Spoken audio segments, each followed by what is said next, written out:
3, 2, 1.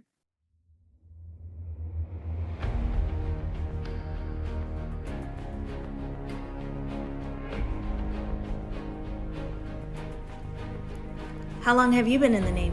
Oh, me blow life. I'm Jamie Britt. And I'm Heath Britt. And together we are E14. We have 40 years of naval service. And each week we discuss a potpourri of topics, which we like to call smoke pit topics. These are real world topics that concern us, our marriage, and our Navy with a sailor twist. So join us each week as we dive into the deep end.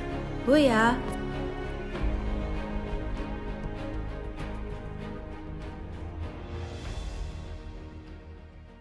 Hey everyone, welcome to E14 Podcast. I'm Jamie Britt. And I'm Heath Britt. And before we get started, let's put our disclaimer. The views and opinions expressed on this podcast are those of our own and not the United States Navy or the United States Army or our respective commands. So if you're going to get butthurt, just take it or leave it. All right, everybody. Welcome back to the E14 Podcast. I got with us the Extra Duty Podcast. Got my boy Josh Maria here. And introduce your partner in crime, brother. I'm Josh Maria. Hello. And I have my wonderful co-host, one of two, Boy Pretzel. Talk louder, boy. Hey, how you doing? I'm sorry, I'm moving the mic. That sounds like a YouTube name. I mean, I'm just Pretzel. putting it out in the universe. I have so many t-shirt ideas with Boy Pretzel. So it's kind of funny how his name started. When we were on Army WTF, we messaged those guys for like months.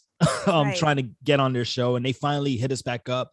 And we had so many technical difficulties that episode. I think we spent an hour just trying to fix one thing, and we had the show in like 5 minutes. So we were trying to fix like the other 13 problems. Oh my gosh! Like, that's and always the way. His audio issues went so badly that when he went to go say his name, which was what's your name?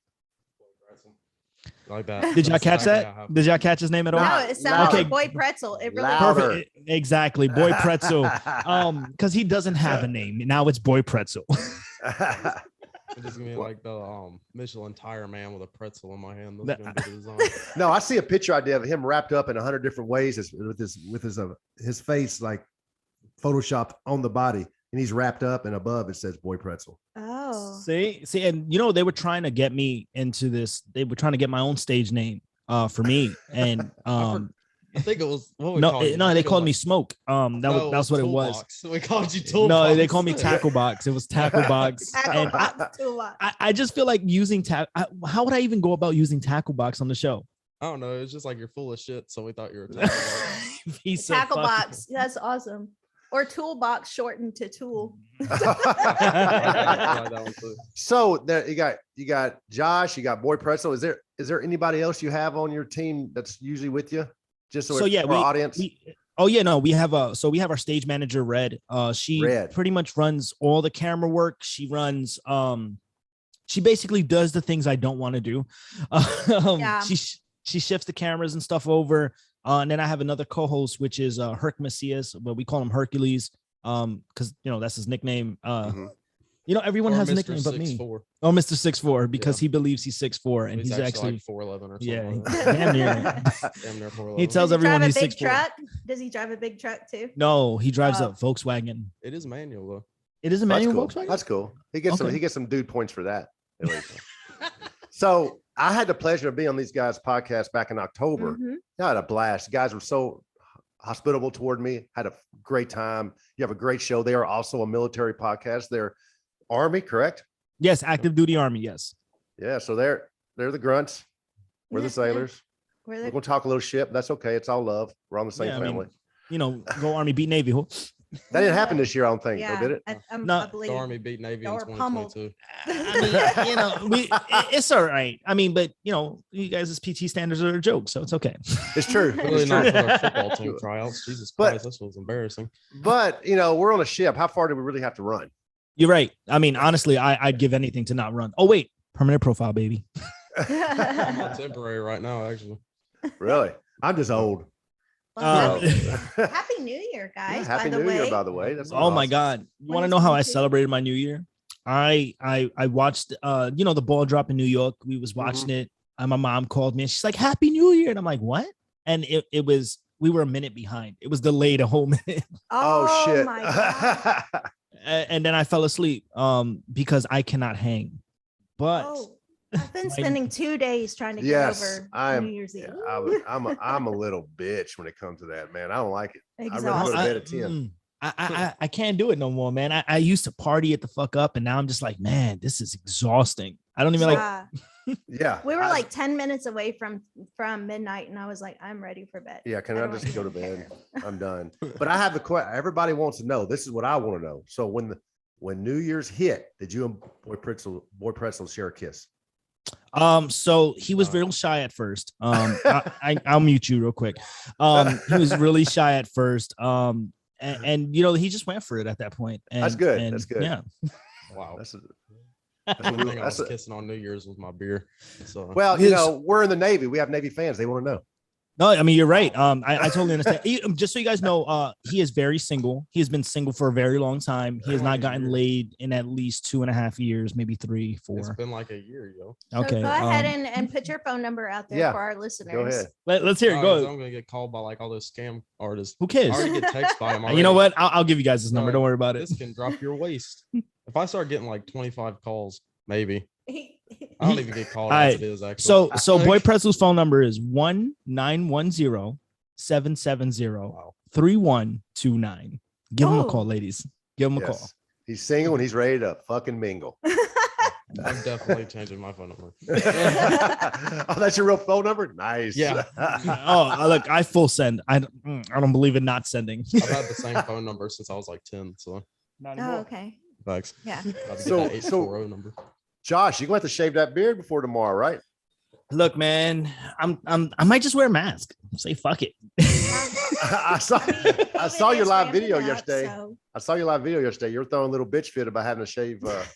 Yeah, dude. I feel it every time I think about it, man. It's just it grows in so perfect. Like it is nice. Like little scraggly thing. Man, and this only took me a week and a half, man. Imagine if I had a full 6 months of just growing. Look at this beautiful thing. Magnificent beard. That's retirement. See, that looks a lot better than yours. Because he has retirement money. Yours kind of thin. No, I'm not getting paid. Yeah. Oh, well, as we know. Well, my disability came in, but not my retirement. Mama right now. Oh, you sugar mama.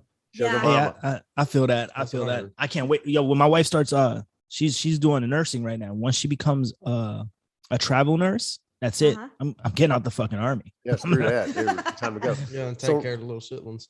So right now we're getting like E6, E7 pay with E14 bills. Right. Yeah. Oh my God. So it's tough. It's rough right now. So cooking a lot. I know Jamie has some ideas about this. She just told me right before you had some. Yes, you want to cover some shit. Well, I do, and I want to cover something, and I want to see what the group has to say, because as we know, this is the new year, new me. You hear it all of the time, right? We always wait for the new year to start these resolutions, or even like the new week. But I want to preface this question with a story that happened to me not too long ago. And I lead a team where we're recruiters, where we call it e-talent. So it's like virtual recruiting, right? So to start the day off, I'm like, this is our task that we're going to do today. This is the direction we're going to go. Well, about halfway through the day, it just wasn't working. We weren't getting the amount of activity that we needed. So I was like, you know what? We're going to do a rudder shift. We're going to go completely in the opposite direction. We're going to change everything we're doing. And we completely derailed. I mean, like, we just couldn't wrap our minds around going the complete opposite direction. So my question to the group is, why is that? Why do we have to wait for the new year or the new week or whatever? Why can't, if maybe our day is going bad or not the way we want it to go, why can't we just change it midday or mid-stride? I mean, if I could, so I've always had this theory, because unfortunately people need a reason to do things these days, especially at all times. Everybody needs a reason. No one's willing to do it on their own. And that's the difference between success and failure. I was a criminal. I was a joke as a kid. I stole cars. I broke into houses. I was not a good kid. And I knew that the only way I can change myself was by doing something about it. And I always waited for somebody. I always needed somebody next to me to go do something. So when I decided to join the army, I got up and I went and did it. And since then, it's been about success and about doing things on my own. I didn't need a reason to do something. I don't need a reason to get up in the morning. I don't need a reason. I mean, it's nice to have those reasons, right? Like I love getting up for my kids, my wife, my soldiers, whatever, but I don't need that reason to do that. I'm doing it for myself. And I believe that resolution situation is based on how people need somebody else, or they need direction in order to accomplish things. And I feel like the new year is one of the oldest and most utilized ways to do that. Honestly, I feel like it comes down to tradition as well. You know, because it's a tradition. Change your life on New Year's. You know, half people don't fucking do it, but you know, and it's just all those speculations like, oh, this is going bad this year. Or wait till next year. It's gonna be the same shit. You know, just different date on them. We sit there in the shit. We sit there in the bad until the next day rolls around, or until the next year rolls around. And why don't we just? I mean, it doesn't have to be a completely. You say, "Oh, I had a bad day." It doesn't have to be a completely bad day. It could be a bad couple of hours or a bad couple of minutes. But we let that entire whatever situation derail our entire day, and we can't recover. You know, if I could, right? So I don't know if your viewers know this, but I was a sergeant. This is my second time being a sergeant. Yep. Mm-hmm. I was a sergeant. I was a very good sergeant. I think so. This is actually one of my old soldiers that can contest to that. And I was an amazing sergeant, I believe. And I got demoted for something very stupid. I sent a text message that said, for all those that didn't pull out, Happy Father's Day. And my career went downhill. You got in trouble for that? I got in trouble for that. That's why I got demoted by another E5 that I had just serious beef with. Oh yeah. He just did not like me. Right. And while I was going through that, my father died and my grandfather died. All that happened within the same 4 days. Wow. So that was the worst day of my entire life to deal with that. Wow. And I was gonna get out the army. I was gonna say, fuck this, fuck that. I'm cool to curse on here, right? Yeah. Yeah. Okay. Let's it on there. That's easy. Okay. I encourage it. I say, fuck this, fuck that. I don't give a shit about anything. Fuck the world. And then I had to like really ground myself, because I had to decide whether or not I got humbled that day. Yeah. I got humbled into realizing I'm not that good of an NCO. And I started realizing there needs to be some type of change, but it was not going to come from anyone else around me. So that's why I started the podcast in the first place. I started it while I was on extra duty. And that was my stepping stone to kind of moving forward in a situation that I knew was bad. And that was like you said, it's the worst day. You don't have to wait. And I didn't wait. And it took so much to not wait. It took so much to not give up. And I guess that's why I'm a little cynical when it comes to people saying that the only time they change is during the new year. And I think that's where my cynicism comes from, especially now. My bad. No, I love that. I'm with you. I love that 100%. because I think our listeners need to hear that. You know, you don't have to wait for the new year or whatever. And for those that don't know, civilian, whatever, what is extra duty? And why is that the name of y'all's podcast? Oh, man. So if you listen to season 1, it's horrible. Season 1, it's about to be deleted. Never delete Don't Season do 1. it. That was probably one of the best seasons. Season 1 was a train wreck. We changed our name like 4 or 5 times until we realized, holy shit, we're on extra duty while doing it. So we used to break into the S3 office every day just to record our episodes. Well, really, it was more like me breaking in because y'all were on extra duty. I wasn't. So you're the only good boy. He is the only pretzel good boy. And it was because one night I was like, hey, what are you fucking doing right now? He's like, I'm playing basketball outside. I was like, it's the middle of the night. He's like, yeah, nobody wants to play with me. And I was like, hey, you want to come do something? He was like, yeah. So I said, come to S3 and we're going to start recording a fucking podcast. And he had no idea why I was even asking him to do that. But it was like right after I got demoted and I was like, yo, fuck it. I got to do something. And instantly this kid is just like, fuck it, let's do it, Sergeant. Because he still called me Sergeant even when I was a specialist still. And we just started recording and we were on extra duty. And we got caught by an LT on staff duty one day. It was like, what's all this? And I was like, sir, we're on break, but do you like podcasts? Yeah, sell that shit. And I was like, you should listen to this amazing podcast we're working on. It's called the Extra Duty Podcast. I mean, it was like men's mental health or men. It was men's mental health, then it was military mental health, and then it was just the mental health podcast, and then it finally stuck with Extra Duty. Yeah, because we were on Extra Duty and we decided to keep it going from there. And we always signed out Extra Duty, so that was one of the biggest selling points for us. And we kind of took something so negative, right, and changed it into a way that it's some type of positive. And anybody who's come on my show or has been a part of the show has been a misfit, someone who just doesn't belong in a group of people. But we work so well together, and it's the most, because once you go to Extra Duty, once you get demoted, once something happens to you in RD5 or anything, or RD15, you kind of sitting there like, oh, I'm getting treated differently. Yeah, because people think you're a piece of shit if you get an Article 15, Yeah. Sometimes it isn't even your fault. You just wrong place, wrong time. Exactly. And it's I mean, real quick, I've known people that got Article 15. We call it NJP or Captain's Mast in the Navy, but it took them years for that stigma to wear off. Even though they paid their dues, they did their time. It's like when you go to jail, you do your time, you're done, start over. But that stigma sticks around. Go ahead though. Yeah. No, you're 100% right. That stigma does stick around. I was so lucky. I'm gonna tell you this right now. When I say I was so lucky, that my entire chain of command believed I should not have gotten an Article 15. My entire chain of command, except for the ones that gave it to me. Then why did you? Came down from higher.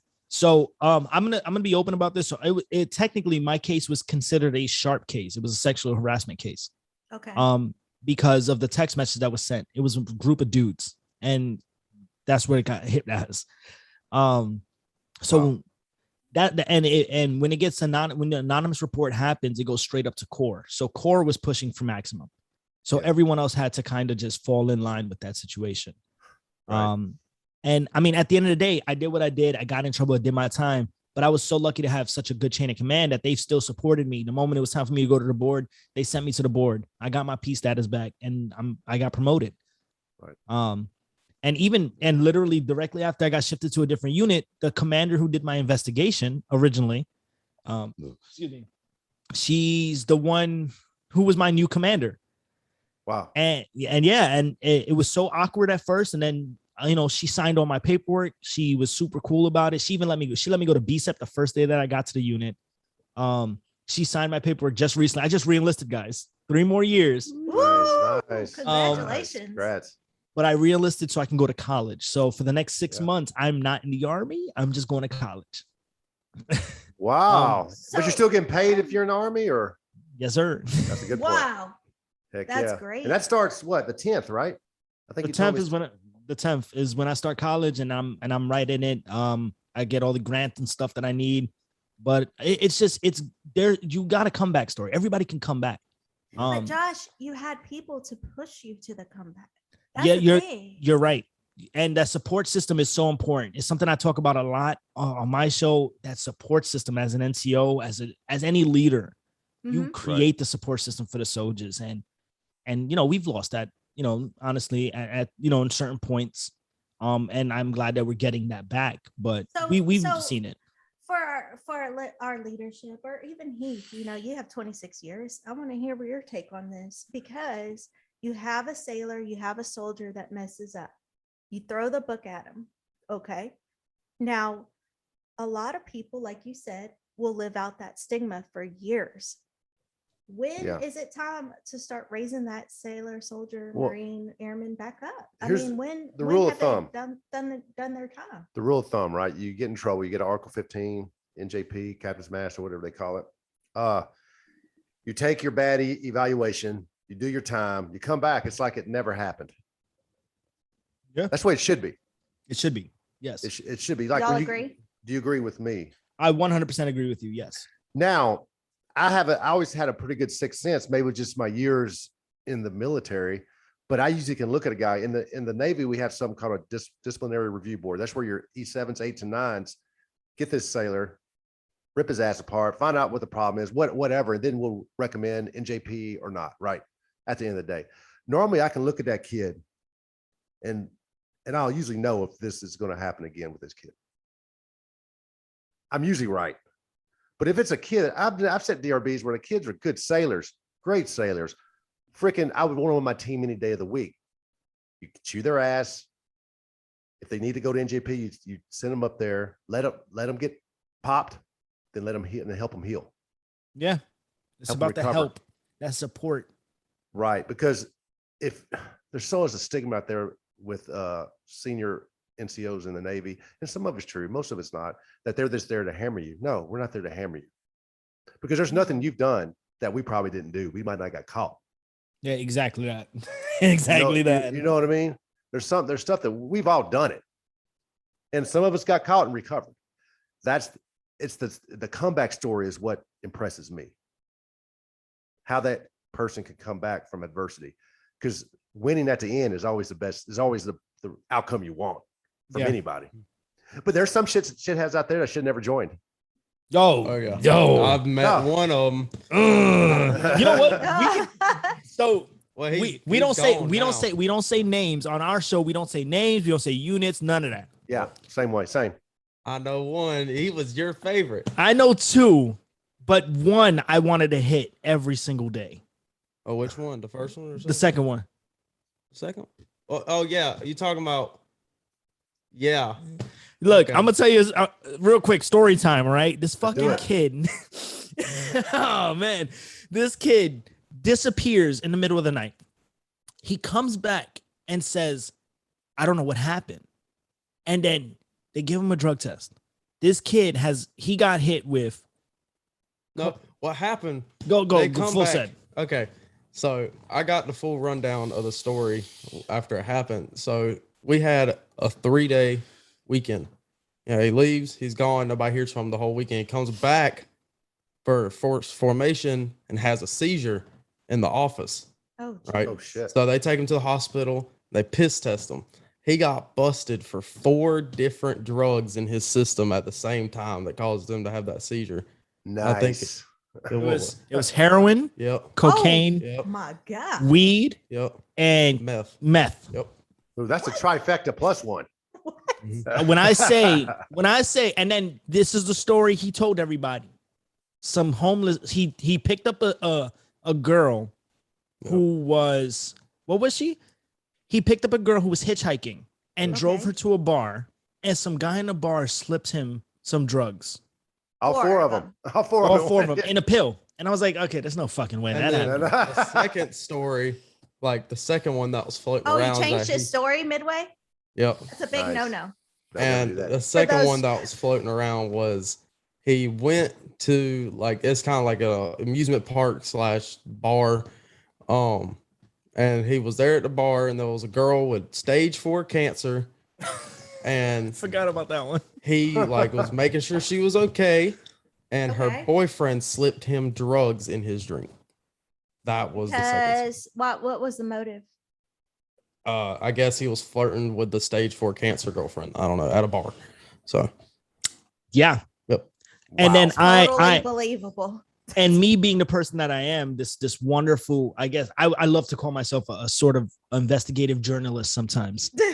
I decided to talk to him on my own, be like, hey man, be for real, talk to me. What the fuck were you doing? And he said, look, sir, honestly, I was going through a lot of stuff and I went looking for meth. And I was like, that's a fucking hell of a drug.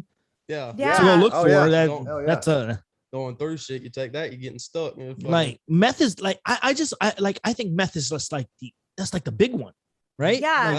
I feel that way too. Yeah. It's or a small town drug. You can get meth anywhere. It's in every little town. But no, I feel like most people maybe dabble with weed or maybe cocaine. I'd understand those two. I get it. People do shit, and I'd understand those two. But come on, dog. That really. And then I had this other one. His name is not known, but this dude was the worst soldier I have ever dealt with in my good person, great kid, bad soldier. Ooh. He was supposed to be on quarantine. He left quarantine to go to Myrtle Beach with a buddy and a 14-year-old girl inside of a hotel room. What? So he did nothing to the girl. He just had no idea that the girl was that age. Right. No idea whatsoever. So when he got picked up, CID, all that, they all determined that, he was just the wrong place at the wrong time, but he shouldn't have been there in the first place. This was a kid that slipped through the cracks. I'm talking every type of Article 15 that was supposed to come his way, never did. Every type of, this kid, he gave one of my favorite NCOs. I'll say his name. He was one of my closest friends, an amazing NCO, somebody I look up to, another E5, Sergeant Brown. This man has the greatest patience on the fucking planet, and he dealt with this soldier.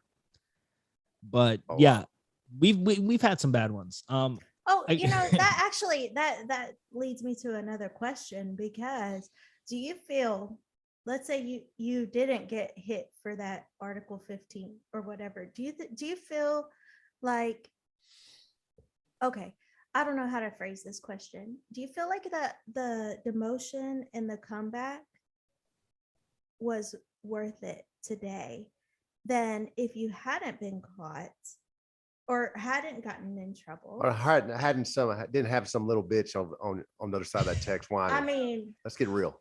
Honestly, I'm happy it all happened. Really? I gotta be honest. It was the most devastating thing in my life to lose my father, my grandfather, all that shit at the same time, and money at the same time, and so much money. I'm talking about so much. I was poor. Now I'm back to normal. I mean, I'm fucking just back to regular poor. No, I'm definitely not poor. No, but it was something that needed to happen. I needed to be humbled. Because I believed I was the greatest. And and unfortunately that's just that comes with it. I was an infantry guy. It was about being the best. Yeah. All the time. And I shifted over to this side of the world, and I'm realizing it's not about that. And I needed to be humbled on my leadership style, the way I treated my soldiers. It's not that I treated them bad, but it's the way I reacted to things. Yeah. And I wouldn't have met the people that I've met now, that I wouldn't have been saving and helping people. I would have still been I would have been stuck. I wouldn't have been going to college. I wouldn't have been considering a shift in my career, which is pushing towards being an officer. Yeah. I needed to be broken down to the lowest level that I could be, and I was. I contemplated suicide many times. Wow. Yeah. Wow. I thought it would be financially easier for my family. I thought it'd be a lot easier for me to deal with things. And if I didn't go through what I went through, I do not believe I would have been a better person, because before I wasn't that good of a person. And people can change, and I've always believed that. And I used to think I couldn't. I was diagnosed as a narcissistic sociopath. Wow. Since I was the age of 14. And I still deal with the sociopathy, but the narcissism is definitely something that I've gotten rid of, and I'm working towards getting rid of fully with therapy. But until that happened, I genuinely believed that I was always going to be the person that I was. And I'm happy that everything happened to me the way that it did. Because if I got up and I got off scathe-free, I would have did it again. True. Until you get caught, right? Till I got caught. And I'm happy that I'm humbled. I'm definitely humbled. And I wouldn't have met you guys. Like, the fuck? Yeah. I mean, motherfucking E14. You're a completely different leader than what you were. Yes. Before. Definitely. I just think Josh, he should have got caught for 100 other things besides that. Oh, believe me. Look, if we weren't recording right now, I'll tell you some things that I should have got caught for.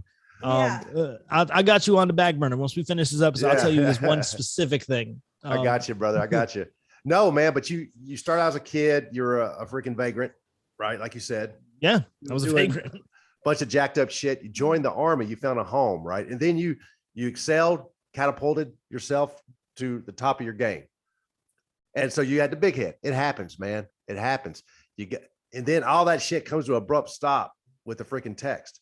Not only did you get in trouble with the army, your dad, your grandpa passed. That would make anybody contemplate hurting themselves. Almost anybody. All that shit at one time within 4 days, 96 hours. So in a time where you get an extended weekend, all that shit happened to you. Yeah, it was a rough time. Especially a narcissist. Yeah. Oh man, let me tell you, 100%. That was one of the bigger issues right there. Because everything stopped being about everyone else. I regressed to a point where everything didn't matter to me if it didn't affect me. Right. And the regression was the hardest part because it took its toll on my family, took its toll on my wife and kids. My wife and I were fighting nonstop. It was something that it was scary. It was a scary situation. Until just recently, actually, I had a massive breakdown where my wife called the cops on me. She called the MPs. Wow. And I had such a breakdown because she didn't call on MPs because she was worried about herself. Right. It was because it was, and the thing is, I don't break. And that's something that I've come to realize over a long time. Funniest thing, it was because of that movie Encanto. Wow. Yeah. Generational pressure is always, I was the younger brother, but I was always put into the older brother position. I was always told I need to support, grow, build. Right. I'm the one. And then being the only person working here at home, I'm the provider. I have to do this. I have to take care of this. I have to be a husband. I have to be a wife. I have to be a soldier. I have to do all these other things. That's a lot of pressure. And I broke for the first time in a very long time. I broke. And I crashed mentally. Like I was not in a position to do anything properly. And I needed it. Yeah. Well, I have a similar story, not quite as intense as yours, obviously, but when Jamie deployed 2 months after we got married, she deployed to Djibouti, and we knew it was coming, but it didn't stop us. We still knew we want to get married. We love each other. We want to spend the rest of our lives with each other. But she deployed for a year, and during that year, I was dealing with shit from my ex-wife. I was dealing with shit from the boys. Not one of the boys is dad, and a lot of pressure on, because the youngest one was just starting school, a lot of pressure on that. And it all compounded. Mm-hmm. And I was waking up. I had 101 fever for no reason. Oh, wow. And I didn't really talk about it with anybody. I just kind of you compartmentalize that shit, right? And carry on.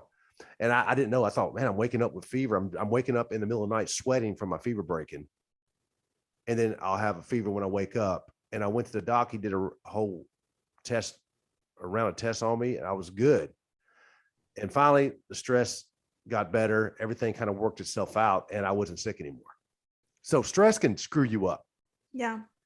Well, I always, for being a service member and also being a wife, I always explain to my friends, the wives, we are so good as military members putting things in boxes and carrying on the mission. We put it in boxes and carry on the mission. Eventually, those boxes don't just open up where we can close them. They start to disintegrate. And those feelings that we put in a box 10 years ago, 5 years ago, whatever we did, it disintegrates. And we do have those mental breakdowns. And you can't stop it because the box is not, you can't close it. The box is disintegrating. The walls are disintegrating from the box. And so I always explain it to my friends that way because, maybe their husband might act odd or break down or they're just like, I don't really understand. I said, oh, their boxes are disintegrating. And they're like, what? And I'm like, well, I explain how it goes, but that's how I feel about it. That's a really wonderful way of, talking about that because I don't know if have you guys ever watched 90 Day Fiance? Yes. Okay. Yes. All right. So you guys remember the dude that he's a relationship counselor? I don't know if you guys remember that one. So he misconstrues and misprints another therapist situation where he says men, I'm gonna say it correctly. So men compartmentalize problems. Mm-hmm. Everything goes in its own little box, but women have a spaghetti mind. Because they have actual emotions and feelings that they don't compartmentalize. They actually use them to connect as in just basic, it's a neural network for women. Emotions come in that situation. Right. But the disproof, like the disbelief in that comes strictly from the military because men and women within the military compartmentalize because of the military. And I think that's such a wonderful and amazing perspective to have and a lot of people get upset when I say female service member, but that's because in regulation, that's how I state it. but female as a female service member, because not only are you a female service member, you are a wife, you are a woman, you are your own person, you are all these things, because we know once we're in the military, we are a person, we are a service member of some Right. sort. Right. And that right there, the disintegration of the compartmentalization, it's devastating, because we do not learn, service members do not learn how to deal with that neural network, because we compartmentalize things. Right. And the way we're breaking it apart, and I just, that's why I love that so much. I'm going to use that in one of my videos, just so you know. Oh. But that's amazing. That's an amazing way to think about it. I love that, because yeah, it is a disintegration of those boxes, and then you're getting all these emotions flooding into one spot. Yeah. And it's just overwhelming. It's truly overwhelming. And I think, we've talked about suicide on the show, and how it feels when you get out of the military, and why we have so many veteran suicides. But I really truly feel that when those boxes disintegrate, we don't have a timeline on when they do. They could disintegrate while you're in, they can disintegrate while you're out, whatever. But when you actually have time to rest, and you don't have to carry on that mission constantly, that allows for the time of those boxes to disintegrate. You're 100% right. I agree with you so much. Yeah, I think that when we don't have to carry on the mission is when we really get that time for all those emotions to start flooding in. And like you said, we don't know how to deal with them. Like, Man. my biggest thing was, I guess I have almost like a Superman mentality. Like, I gotta be able to fix everything. Yep. And also, if I didn't feel like I did a good day, had a good day at work today, or didn't accomplish enough, I can't look at myself in the mirror. Yeah. So if those two kind of have the same day, or I feel like I failed, like the Superman thing, and then I can't look at myself in the mirror because I didn't do enough, I can't stand myself. Yeah. Yeah. I always tell these guys that when they pick up E7 in the Navy, that's when you're really considering the Navy a senior NCO. Yeah. The hardest thing to look at is a mirror. Because you have to look back at you're looking back at the things, your accomplishments throughout the day, and everything that you've done. And the buck stops with you. Yeah, I always said I don't need officers. Oh no, we don't need those guys. Not that right, but not that. Okay, yeah, they're good at getting my ass underway on a ship, standing the watch. They're good at that, but everything else I can do myself. And that I don't say that to. And I told this to a colonel one time. I don't say that's to downplay officers. I do that to keep myself at a certain level.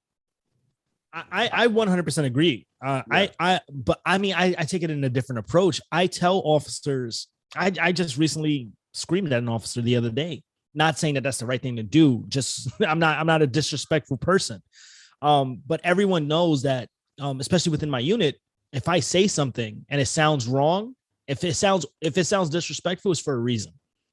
This officer was playing this is the one card I hate more than anything in the Army, anything in the world. But Daddy said, but the lieutenant colonel said, we can't do this. I hate that. That's something that I find that is the weakest point of leadership for me. When you have to use someone bigger than you to make something happen. Exactly. And I had to tell him, I was like, sir, no one gives a fuck what the colonel said. We want to know what you say. That's where your soldiers, that's the people you have to deal with on a daily basis are the ones you got to tell that to.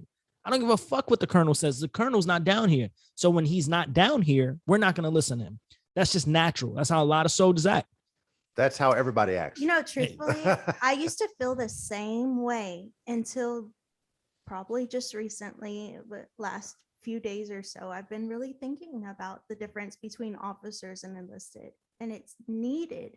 So I'll preface this with a little story again, but we were sitting in we call it planning for training. Planning board for training. Planning board for training. We were sitting in there, and our XO was like, I want this. I want cherry pie. I don't care how it's made. I just want this. And I was like, well, sir, you're putting a lot of extra pressure on the sailors. You're putting a lot more on their plate. Now, I used to feel like, God, don't they have a heart? But without that contrast, we wouldn't have a Navy. We need the cherry pie. we also have to have the senior enlisted speak up for the sailors to say, hey, whoa, sir, that's too much on the plate. But we need that contrast. We absolutely 100% need it. I so agree with that point. Because you're right. And I feel like so I don't mean to, I know that obviously our opinions don't, this is an opinion of mine. This is not for any Army, no service station, but I believe that we've lost the protection these days, because what we've slowly done is we've stopped training leaders and we've started putting people into leadership positions. And that's something and then you have back in my day, guys, that's definitely some of the situations that's affecting the Army now. I'm glad those are getting weaned out. We're fixing that, right? That's within the Army, at least that's what I know. But and you're right, that contrast is so needed, it's so important, because that's the job of an NCO. We're servants. We are servant leaders. And seeing that, seeing higher up leadership definitely taking control and be like, hey, look, this doesn't make sense. We need to fix this. You're right. But that contrast is 100% needed. My bad, Heath. No, you're 100% right. And I think a lot of it comes to, and this is my opinion, me and Jamie didn't talk about this. I think a lot of people are so worried about making that extra buck. They will sacrifice their sailor, their soldier, their Marine, their airman, or whatever, to make that extra buck or get that extra rank. So back in the day, they become a pay grade instead of a rank. They become a E8, E7 instead of a senior chief or a chief or a sergeant first class or whatnot. In contrast to that, y'all don't think that that's needed? Because if it were me, I would constantly worry about how much are on the sailor's plate, that I wouldn't push them to their max. I wouldn't push them to their limits, because I would say, oh, that's too much. Let's take some off. You need to push them to their limits. Yeah, but I feel that that's what the contrast between the officer and enlisted side does. It's a fine line. It's a fine line, because when you push the people to their limits, that's what determines whether or not they can handle all situations. Or they get better. Or they get better. But for me, and maybe because I'm female, kind of motherly, whatever, I'm careful to put too much on them. I don't mind pushing them to their limits, but there's a difference between pushing their limits and breaking them. I think you need a little bit, but our job is to take this shit sandwich they want us to make, or that cherry pie they want us to make, and make it possible for your sailors to perform and make that sandwich or that pie to be successful. I mean, you're right. And I mean, so this is a stupid little analogy or stupid little thing that I do with my young specialist. I determine whether a specialist is ready to be a leader based on one stupid test. I say, hey, I want you to put this piece of paper on this wall. I want you to stick this piece of paper to the wall. And if they stop me and they ask, how do I do this? Can I get the supplies and stuff like that? They're not ready to be a leader. That's that's a pretty good idea. Actually, I like that. You know what I'm saying? And then when the soldier goes, Roger, too easy, he fucking licks the paper and sticks it on the wall. He not only completed what I asked him to do, but he figured out a way to do it. That's the important thing, figuring it out. And I'm not saying don't ask questions. Of course, ask questions, but the simplest tasks are always the ones that really test somebody's strengths. Because you can have somebody that's really great at complicated tasks, complicated movements, complicated anything. But when it comes to something very simple, such as taking care of a soldier, that's where the true determination whether the leader is. This one right here, he's getting ready to go to the promotion board, right? Ooh, and one thing I know is that this little asshole, right, Boy Pretzel here, is fucking ready to go to the board, because I've instilled on him and I abused him and I treated him exactly how I expect a leader to be when I had him. And it was from basic, simple scenarios just like that he is so ready to become a leader and share that same knowledge. But okay, like before you go, Boy Pretzel, I have to ask you a specific question, and this is specific to your career. You haven't gotten knocked down. You haven't climbed the Fool's Mountain.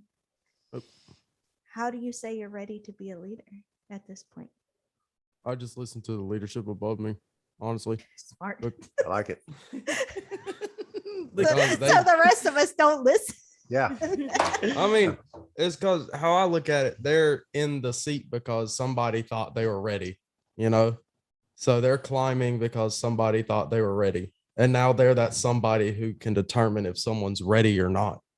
So I show them what I bring to the table. If they like what I bring, then they think I'm ready. Then I'll be ready. But if they don't like what I bring, then I know what to fix. Here's the deal, Pretzel of the boy. This is not a promotion. This is not a promotion board, so don't take it like that. So this is something else. You think you're able to tell the difference between a lawful order that makes sense to a something that's just some freaking nutcase? It's just, hey, I want you to do this for no reason. Oh yeah.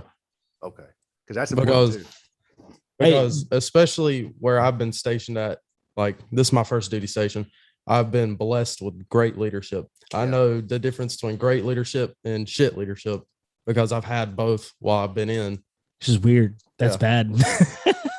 Like, because when I got in, chain of command was shit, and then it got better.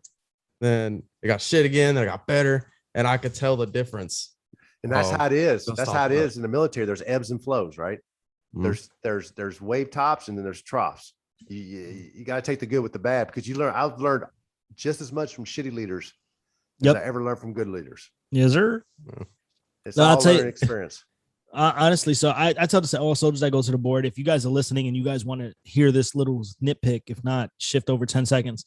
That when you go to a promotion board, it is not you're not presenting to them, right? Fuck those guys. You are the star of that show. That is your room when you walk in. They're there to see you. You're not there to see them. So when you walk into a room, that is your show. And anybody that says anything different is wild because when you go over there, you're showing them, yeah, this is my show. I'm the new NCO that you're going to promote. And when you go in with that confidence, with that mentality, the nerves, they fucking disappear. Because I used to be nervous when I went to my first board. I was nervous as motherfucker until I realized, why am I nervous for people that's sitting there waiting for me to come in? This meeting doesn't start until I walk in this room. They don't start talking until I walk in this room. So why am I worried about what they have to say? As long as you know the knowledge, even if you don't fucking know the knowledge, you're confident as fuck, full send. I was confident as hell. Hey, what regulation covers health, medical? Psst, I have no idea, Sergeant Major, but I guarantee you I'll find the answer. Yeah. That confidence, man. It's about being confident.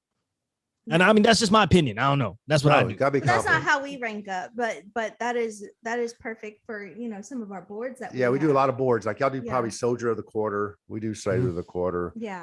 Things like that. And that's how you want to be when you walk into any board. You know what you're doing.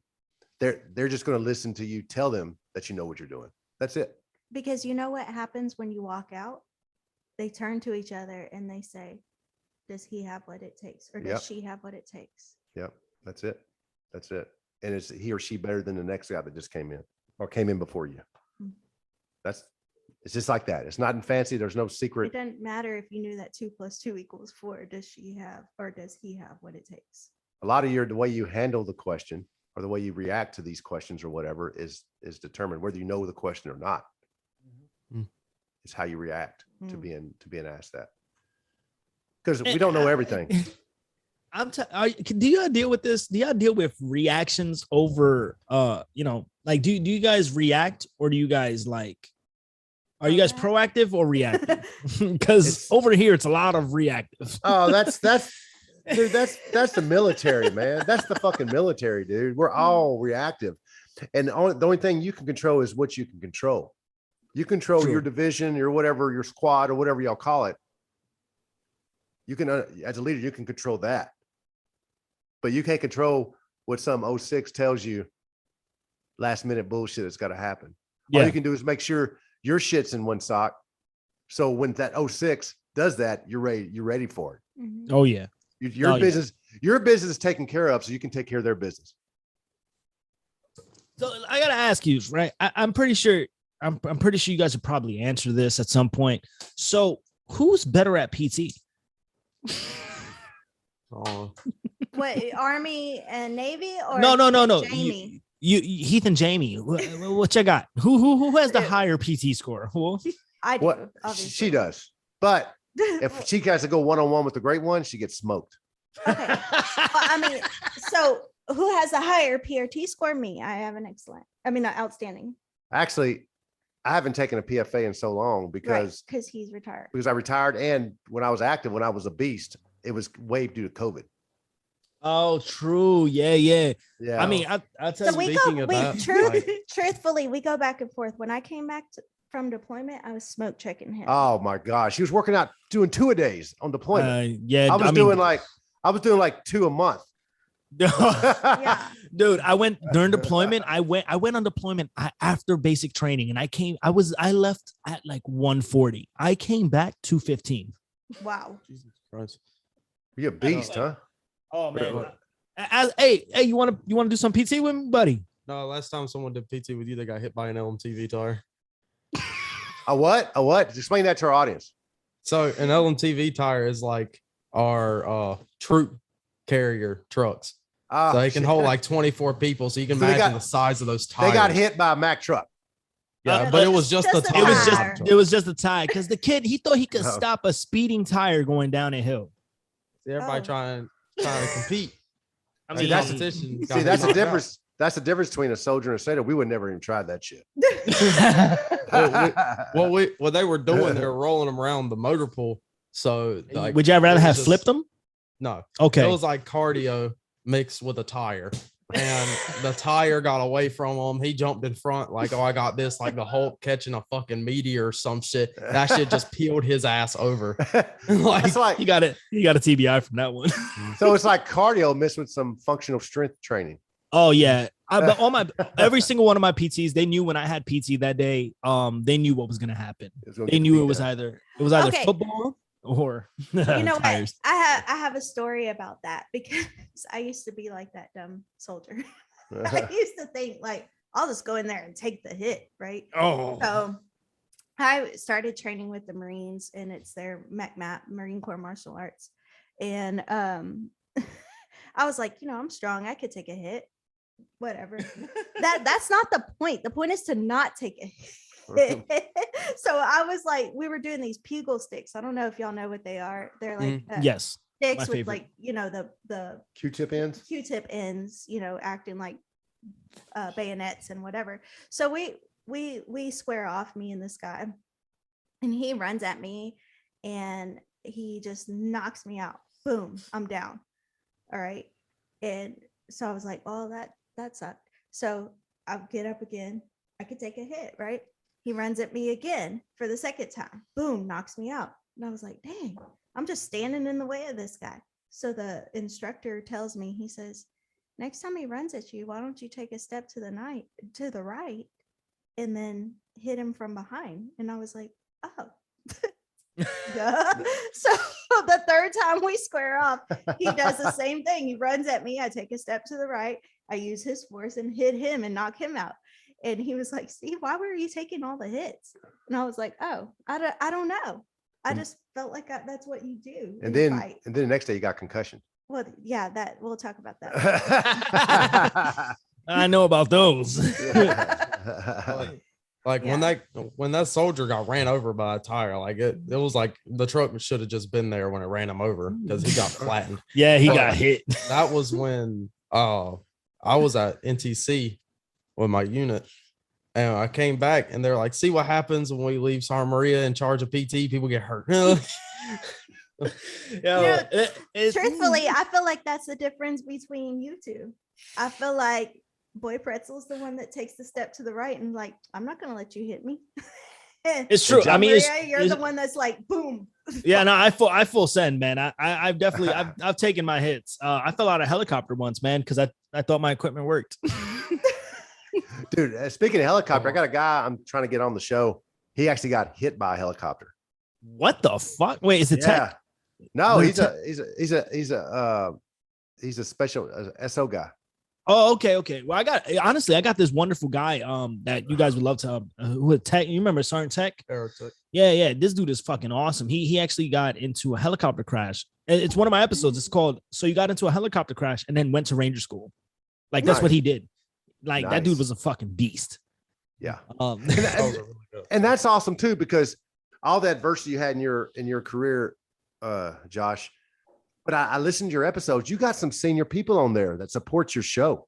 Oh yeah, man. It's so cool. Like, I mean, shit. I think like 5 or 6 different sergeant majors, right? Just followed me on Twitter and said they would love to come on the show. And I'm like, fuck yeah, dude. Like, this is awesome. Dude, you know how hard it is for me to get an E9 on the show. Oh, I don't know, man. It's tough. I mean, so here's the thing, right? I'm gonna tell you a story about something I've had some, but I've been told no a lot too. Look, man, I got in trouble for this one. So I walked into the G1's office. I walked in. I didn't say a fucking word to anybody. I walked into the G1's office and I was like, "Hey, sir, I need you to come on my show." I was sitting on his couch and no one fucking knew I was there. And he just looks at me like, "Who the fuck are you?" And I was like, "Sir, now That's look, not important. it's not important who I am, but I think you want to come on my podcast." And he was like, "Oh, what's the name of your podcast?" And I was like, "Hey, sir, I got to go to the bathroom." I fucking left. Dog, if he knew who I was, I guarantee you, I would have been Private Maria. But like that's the commitment I go through with trying to get these people on this show. Yeah. Like I give zero fucks because like I and the thing is, no one can tell me no. You got to think about it. Who's gonna tell a guy no about talking about mental health in the military, especially if you're an active leader in the military? Right. It's true. So, luckily that's been helping me out a lot. But honestly, getting these people on, I'm surprised that I get half of them on. Honestly, these days, I'm just surprised. You got to hear me on my messages when I'm talking. I'm like, guys, yo, look who we got. I'm still get excited. When I got you guys, I was super excited. You should ask him. I was like fucking yelling for like 20 minutes about how we need to make sure our shit's good. I don't want these guys to think we're fucking stupid. Let's do this shit right. And then we got on the show. Yeah, you get on my show and my shit fucked up. Yeah. But we'll blend it. We'll blend it together. There was a couple times like when we were first starting a podcast, when we moved it from S3's office to where we're at now. I would be just eating like at the PX or something, go to the food court chilling. And it's like 2 hours before the podcast. He's like, "Hey, where are you at? I need you here. Like, time now." I'm like, "Damn, I'm trying to eat my fucking Taco Bell, yo." Like, because it would That's take how us. Heath is. It That's took how Heath us. is. It used to take us. So our setup beforehand, right? Before we had the Rodecaster, before we had the desktop, before we even had these cameras, right? It was all done on my little MacBook with these USB mics, and it would take 30 to 40 minutes just to set up the mics. Yeah, that's how we started. USB mics. USB mics. Our first season was Far we've recorded. come. oh yeah, our first season. All this right here, baby. So fun. We would do this. We would slowly lift it and pass it to each other so we didn't make too much noise on them. Oh yeah, man. Heck yeah. Well, It's all from right. That's how you know you start from humble beginnings. Yeah. Oh yeah. so That's why when we say don't delete season 1. Because it's Even- good to go back and listen and see how far you've come. And what season you guys on now? So we're closing out season 3 by upload. We have to do an episode dump because there was a lot going on with my re-enlistment. I was struggling to do my re-enlistment because I was going to get kicked out in January. Yeah. So I kind of like stopped doing pretty much everything to just do re-enlistment stuff. And now I finally re-enlisted. So we're going to do an episode dump. But season 3 is kind of officially over. Yeah. We're going to have some intermittent episodes in between the seasons, but season 4 is going to be probably start recording in February. And we're extremely excited because we have recently took on a brand new sponsor. Ooh. Nice. The Cheesecake Guy here in Fort Bragg. He is a Good. booming dude. And we're getting ready to set up a nice little business deal on Wednesday, actually, is when I'm going to be setting up this business deal with him. Who is this Cheesecake Guy? Can you say So anything? his name is Christopher Halson. He is an active duty soldier. He's retiring. His story is actually going to be a selling point for season 4. It's going to be the season 4 first episode. Because he's going to talk about what he went through. He was a Marine, got kicked out before retirement, joined the Army, retiring through the Army, and he went through some shit. And I'm excited to share his story. Oh, that's awesome, man. But our season 3 finale episode, I would like to share with you, is actually about a male service member, active duty, E6, married, who has erectile dysfunction, severe erectile dysfunction. He's 6. So how old is he? He's a young guy, right? He's 6. No, he's about 20. I think he's going on 30 now. Yeah, young guy. So he's a young guy.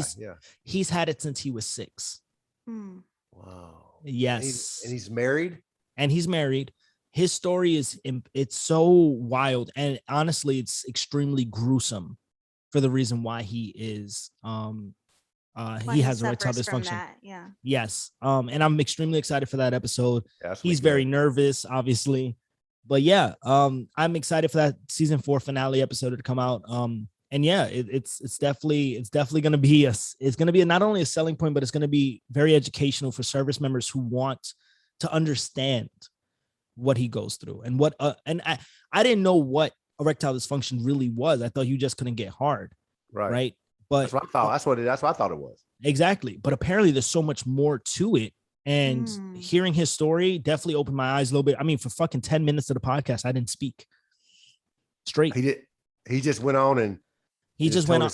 I was baffled. I was shocked where my co-host had to kind of take over. I was so shocked and I was I didn't know what to say. Cause I'm not gonna lie, man. Like I love the podcast that I do. I love how I do. I love the talking about mental health, but sometimes like some of these episodes, they get you. 100%. I broke down during, remember, hello, my name is Kayla and I was raped. Yeah. Oh my, that episode, I broke down midway through. We had a cut. I remember that. I know that episode. Mm-hmm.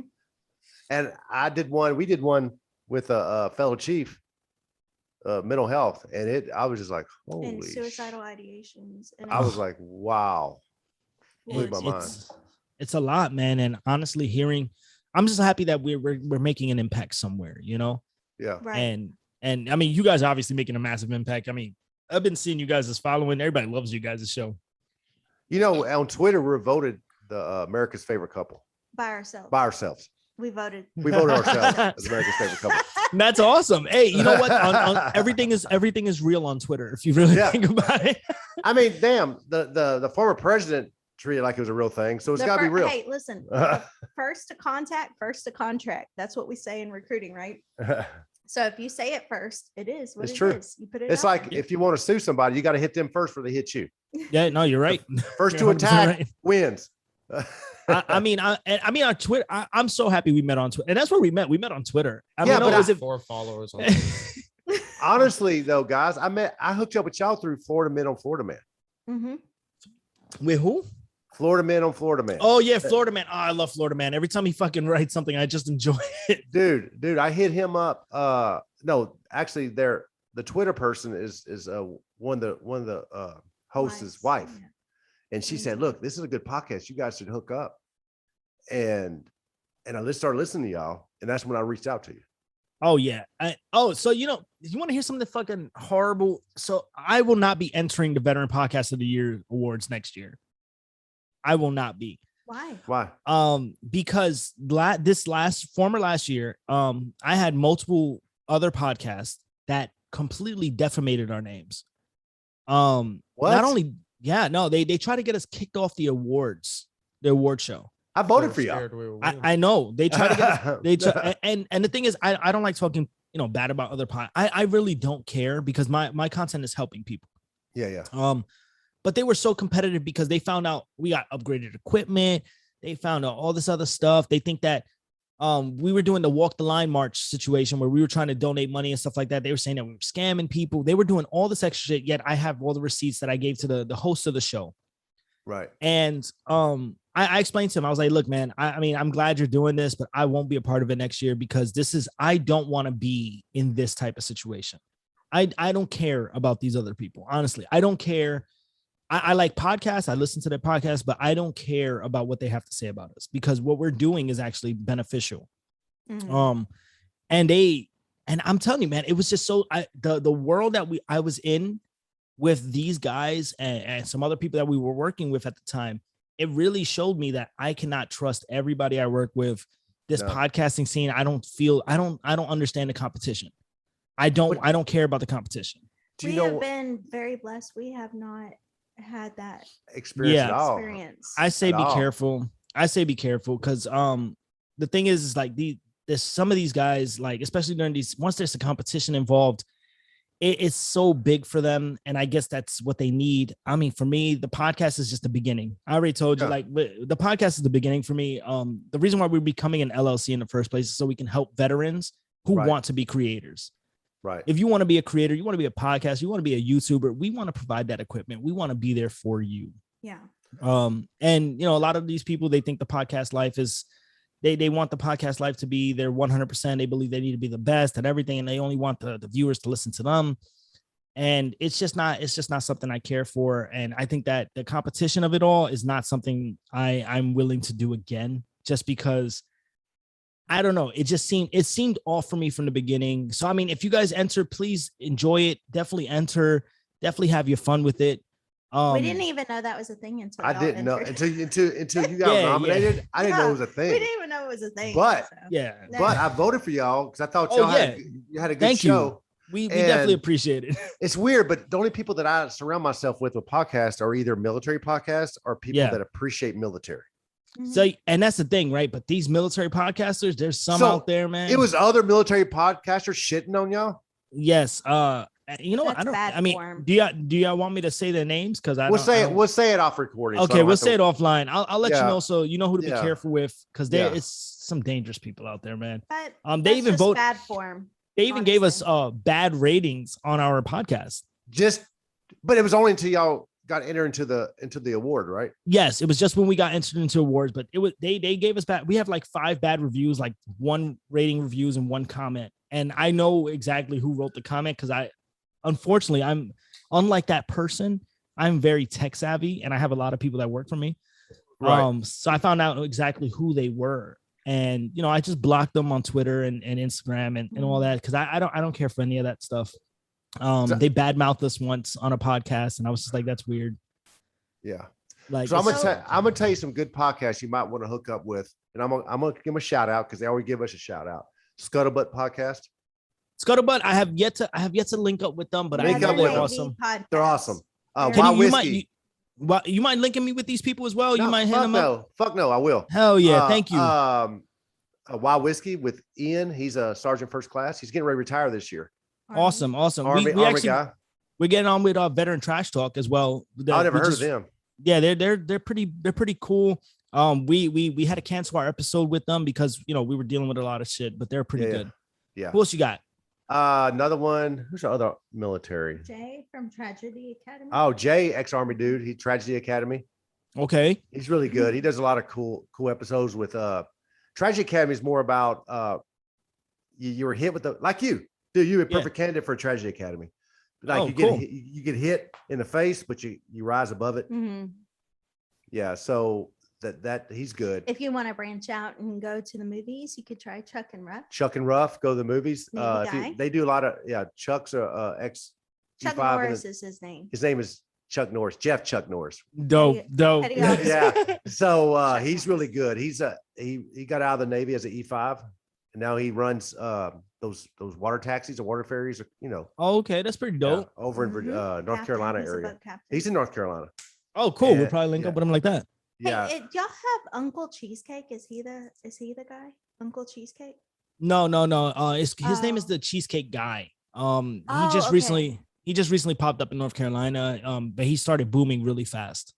Okay. And now Fort Bragg is even buying from him. I was so excited when I heard we were going in 2 seconds. like a little agreement with him because I love cheesecake. That's like my favorite fucking dessert ever. So is that your guilty are you pleasure? Are That you is my going to guilty send us pleasure. a cheesecake?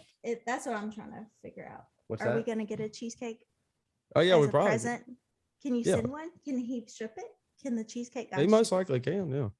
We'll Yeah. talk to him when he gets here. But to Louisiana? Or we'll just stop by when we're moving. We're moving. you're soon. moving. Where are you moving to? I don't even want to say it because I don't fucking Well, know. I don't know. yet. But we North know my Carolina's a order. good place. We know my orders are over in June. I Mhm. put in my place. North Carolina was one of them. Or was it South yeah. Carolina? No, you're North Carolina. It was you told me. Okay. No, she just lied to me. What is Queen City? Queen Is that City. North? Queen City is North Carolina, I think. Queen City. It Yeah. should be. I don't know where the Navy base is here. I know there's one in Well, Charleston in South she's a Carolina. recruiter. She don't do Navy base. She's a Yeah, recruiter. we Oh. make our own names up. Yeah. So Oh, man. anyway, not Charleston. What's the place?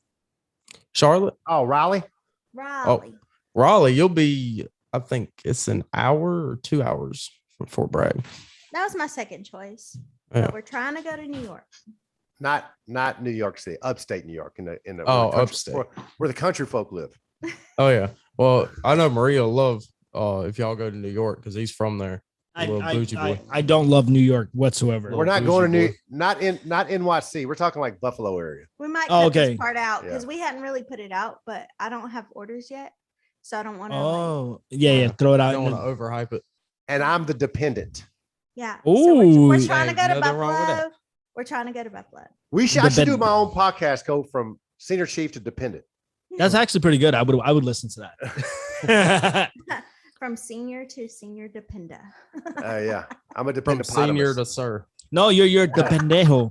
Oh yeah, pendejo, as they say, as our Latino friends say. Yeah, you're the pendejo, the pendejo. Yeah, a dependopotamus. All right, guys.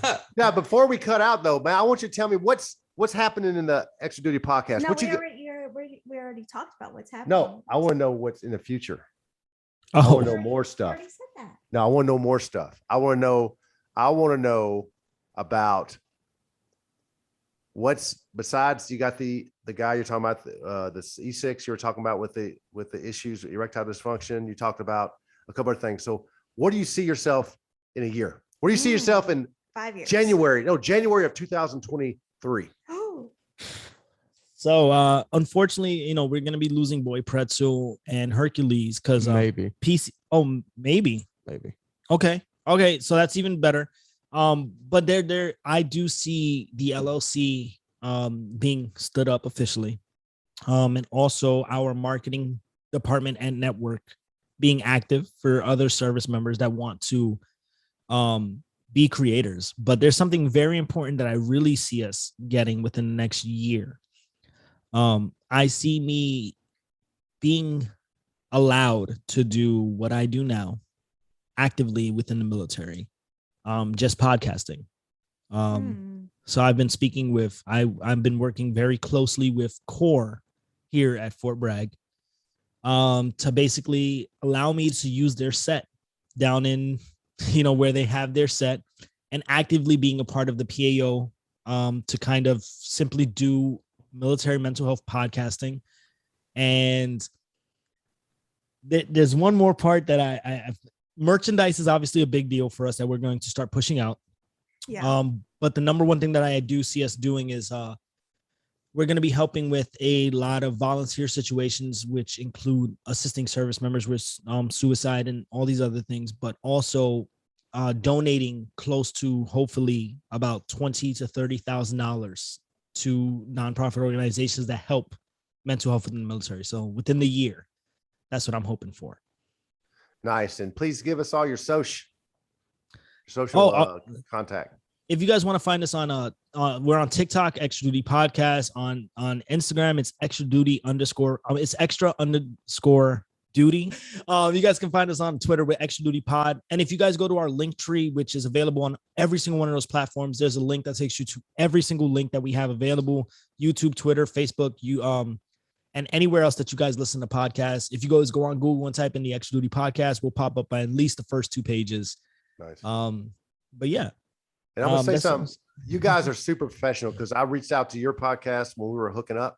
Yeah. When I came on your show, and it came out with a calendar and all that nice shit. Yeah. So I get to pick the day I want, pick the time I want, when it was available. Super easy. So if you guys, especially if you got some good stories to tell, reach out to these guys. Yeah. They'll love to have you on the show. Branch, right? Are y'all? You're not just Army? No, yeah, any branch. And I was also like to say one thing. If you're a service member and you're struggling, I can tell you this right now. You have 4 people on this podcast right now that is willing to talk to you. If you hit up the Extra Duty Podcast on Instagram at any time, we will message you back.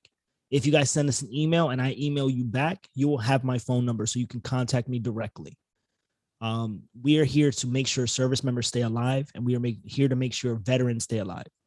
If you have anything you need help with, feel free, because I answer my phone at all hours of the night. But yeah, that's what I got.